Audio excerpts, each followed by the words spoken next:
Olá pessoal, tudo bem? Nesse vídeo veremos como manipular um elemento select do HTML em Angular, ou seja, como carregar os options no select, como já pré-selecionar um option quando é apresentado esse select, como selecionar um elemento, ou então até mesmo quando você clica para editar um formulário, pré-preencher aquele elemento select com o valor selecionado em algum objeto, em alguma entidade. Então, primeiramente, vamos para o nosso exemplo no Rollbank, ver o funcionamento do select, depois iremos para o código.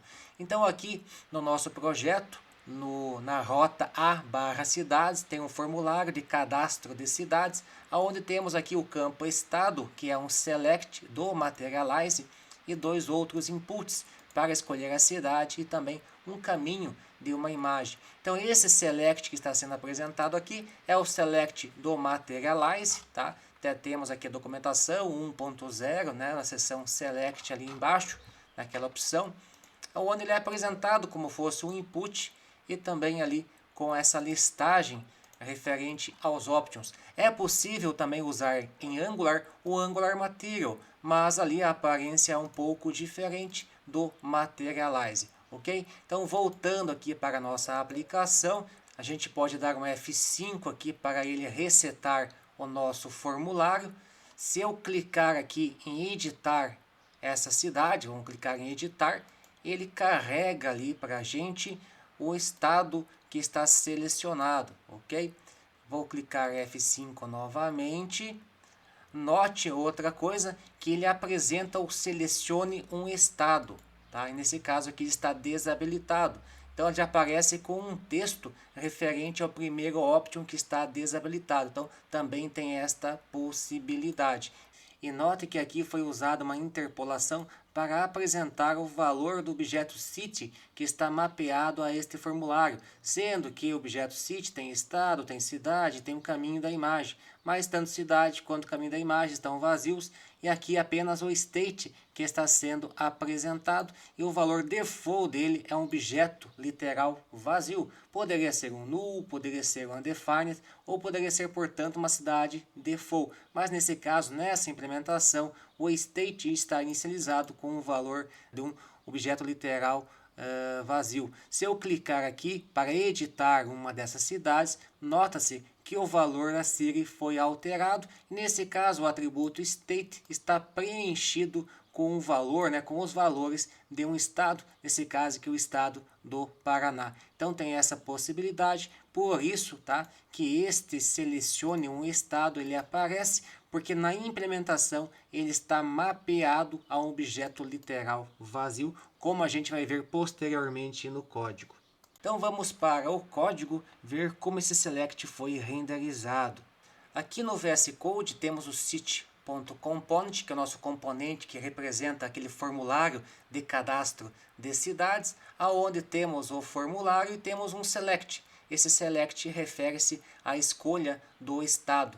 É importante que quando temos um select ou input dentro de um formulário e usamos o template driven, é importante que este elemento tenha um nome e tenha também o ngModel.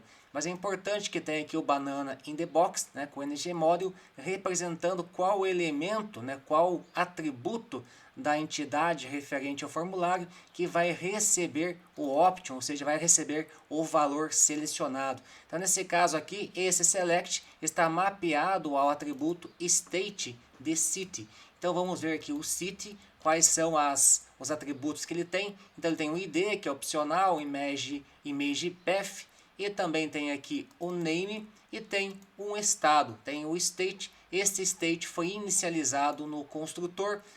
Por padrão aqui, ele chamou o construtor do state e passou um objeto vazio. Então, se a gente abrir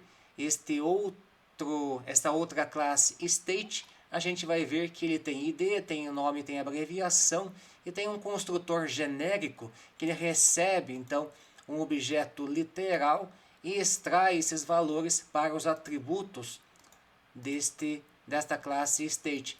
Naquele caso, foi passado um objeto vazio, então o ID, o nome e a abreviação estão undefined também neste caso. Então, voltando aqui ao city state.component, ele está apontando, portanto, a um state que na verdade não está undefined, não está nulo, mas está representado por um objeto literal vazio, ou seja, apenas chaves. Então, por conta disso, lá nos options, esse option aqui, referente ao selecione um estado, ele está com ngValue apontando para um objeto vazio, tá? E está como disabled.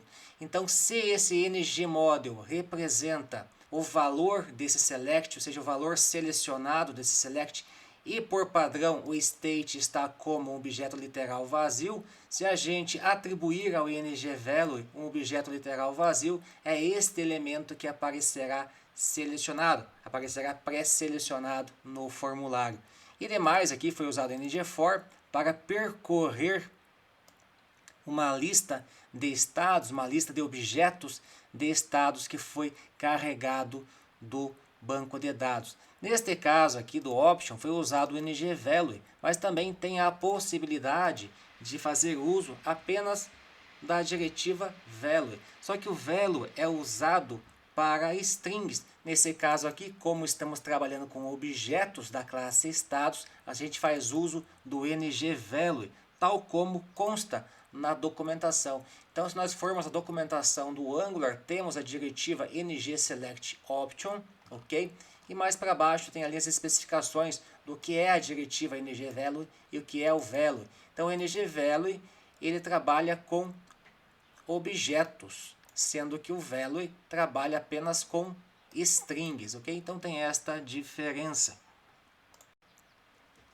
E esses states que na verdade, como estamos no City Component, temos o City Component TS e nós vemos ali que o state ele referencia um vetor de objetos states. Então, portanto, estes options são preenchidos com objetos. E a gente pode verificar isso também ali no rollback. Então, se eu pressionar ir inspecionar este elemento, a gente pode verificar ali nos options. Aqui não, mas aqui no select, que ele aparece como object. Um outro fato interessante, por este select ser do materialize, ele é renderizado como sendo um input do tipo text e tem aqui um data target, tá? Select options com uma certa chave que está referenciando este UL. Então cada option é representado por um span dentro do LI. Por isso essa diferença, tá? Se você quiser utilizar o select padrão do HTML, é possível. Basta você ir na documentação ali do select do materialize e lá embaixo tem a possibilidade de você usar a classe browser default. Nesse caso aqui vai aparecer daí o select, né, o elemento select, os options da forma padrão, da forma nativa, ao invés de ser representado por um input e então por vários LIs dentro do UL. Então vai da sua opção, só que neste caso com o browser default ele não será renderizado dessa forma tão elegante como é apresentado aqui no Materialize.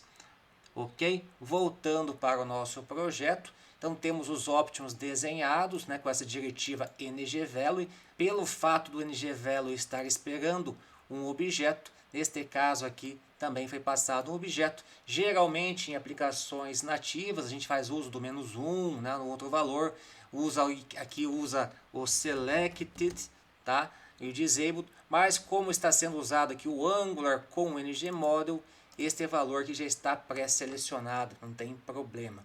Ótimo. Então este aqui é o nosso select, tem outras diretivas como o compare with, que ele é utilizado no caso da edição, uma vez porque ele trabalha com objetos e objetos são comparados, devem ser comparados em termos de valores e não em termos de endereços de memória, tá? Então se eu carrego os options na inicialização do select, aqueles objetos têm um certo endereço. Depois na edição, que tem uma lista de objetos na edição que talvez sejam carregados por meio de uma outra requisição ao servidor, eles terão outros endereços de memória. Então nesse caso é preciso usar essa função compare with, que ele vai comparar em termos de ID, né? Vai comparar em termos de ID os objetos que estão no select e os objetos que estão ali na tabela para edição, tal como a gente verificou ali no exemplo do Rollbank, aonde nós temos aqui estes estados e temos aqui, portanto, as cidades, que também a cidade tem uma referência para um estado. Então, esse estado aqui está no endereço diferente destes estados aqui que estão no Optio. São objetos diferentes e, por conta disso, para haver o match, né, se eu clicar aqui, tá, para haver esse match, é importante que eu faça uso ali do compare with, dessa diretiva compare with, que é uma outra particularidade para o bom funcionamento do select no Angular, ok? Então, basicamente é isso, tá? Em relação ao select, temos aqui a mensagem de erro, caso o valor seja inválido, e então a gente passa aqui para o component TS, a gente vai verificar ali em cima que temos o uso do viewChild, para o formulário, né? Sendo que o formulário é do tipo ngForm, e também aqui foi trazido o stateSelect, foi trazido o select, que ele é um elemento DOM. Então o elemento DOM ele é representado aqui pelo element_ref. Ótimo. Temos a cidade que está sendo mapeado àquele formulário, né? Ou seja, o modelo, cada input ou cada select será, o valor de cada um daqueles inputs será mapeado a um atributo deste objeto city. Temos aqui a lista de cidades a ser apresentada na tabela, né, de resultados. Temos aqui os states que são apresentados nos options. Temos algumas outras variáveis aqui auxiliares. Temos o construtor que faz a injeção de dependência de dois services, do city service e do state service. Esse aqui para buscar os estados, este aqui para salvar, né, ou então buscar as cidades já cadastradas. Isso acontece na inicialização, tá? Em outras situações, a gente faz uso, né, do Materialize e faz as inicializações desses componentes mais complexos dentro do ngAfterViewInit, que é o hook, ou seja, é o momento em que a visão já está renderizada. Mas nesse caso do Select é um pouquinho diferente. Primeiramente é preciso carregar os dados no Select e depois inicializar ele via Materialize. Então por isso que ele não foi inicializado aqui no ngAfterViewInit, tal como ocorre com outros componentes do Materialize. Então basicamente o que acontece, vamos verificar aqui no list states. Então aqui ele está carregando, fazendo uma requisição para o servidor, está carregando, trazendo para o navegador a lista de estados. Nesse caso aqui foi usado o observable, mas não é interessante para o momento. E aqui então foi utilizado o objeto M, o formSelect, para inicializar o select do Materialize. Isso é visto na documentação, é solicitado na documentação que seja inicializado este componente. Então aqui na seção Initialization tem duas opções, ou você usa o jQuery ou você usa o objeto M, que não depende do jQuery. Então para o Angular, que não depende do jQuery para nada, é importante ou é interessante ou mais apropriado fazer uso desse objeto M para inicializar este select, uma vez que o select não ele faz uso então do UL, faz uso do input, não é um select nativo do HTML. Então por isso é necessária esta inicialização. Ok? Voltando lá para o nosso projeto, note que então esse states foi carregado, foi preenchido, tá? Depois dele ser preenchido, sendo que ele é mapeado aos options, tá? Então ele já foi ali lido, né, por esse ngFor, já setou ali os options. Depois disso então que o select precisa ser inicializado. Aqui foi usado um set timeout para dar um tempo para ele finalizar ali o preenchimento, para o ngFor executar, gerar os options. Depois de tudo pronto, depois de 100 milissegundos, acontece a inicialização, ou seja, a atualização ali do select. Ok? Isto é feito aqui no list states, ou seja, no carregamento, na renderização do select, e também isto acontece na edição, sendo que se eu clicar naquele botão de lápis que aparece no formulário, tá? Nesse botão de lápis aqui, ele carrega ali em cima o respectivo estado, tá? Então, voltando aqui ao nosso VS Code, então, ao clicar naquele ícone de lápis, este método é chamado, é passado aqui a cidade, é feito um clone da cidade. Então, Então, portanto, por ser feito um clone, o endereço desse estado que está nesta tabela certamente é diferente daquele estado que está no Option, tá? Mas mesmo assim, isso leva à alteração do city, tá? Esse city que está mapeado ao elemento select, está mapeado ao formulário, aos elementos do formulário, portanto, vai alterar o valor selecionado no select, uma vez que o select está mapeado via ngModel ao city.state, ok? Então, por conta disso, também é preciso atualizar ali o nosso select e novamente é usado o set timeout para dar uma esperada de uns 100 milissegundos e então, por fim, fazer a atualização do select, ok? Então, basicamente é isso, né? Esta é a dica para que tenha o melhor funcionamento do select ali quando é usado com o Materialize. Então, basicamente é isso. Tem o compare with, tem o ngModel que é importante, tem o name que é importante e aqui quando é objeto usa-se ngValue, tá? Neste caso aqui, né? Então o state ele é um objeto vazio. Caso ele fosse nulo, você colocaria null aqui. Caso esse city.state fosse undefined, você colocaria undefined. Caso não fosse usado aqui objetos, mas sim strings ou numbers, você usaria value, né? Nesse caso aqui poderia então fazer city.state -1, tá? Colocaria -1 aqui no value, ao invés de tratar como objetos. Mas objeto é mais apropriado para essa situação. Então é isso, pessoal, uma dica rápida para carregamento dos options, pré-seleção de um option no select e também o funcionamento para pré-preenchimento em caso de edição. Então é isso, pessoal, um abraço, fiquem com Deus e até o próximo vídeo.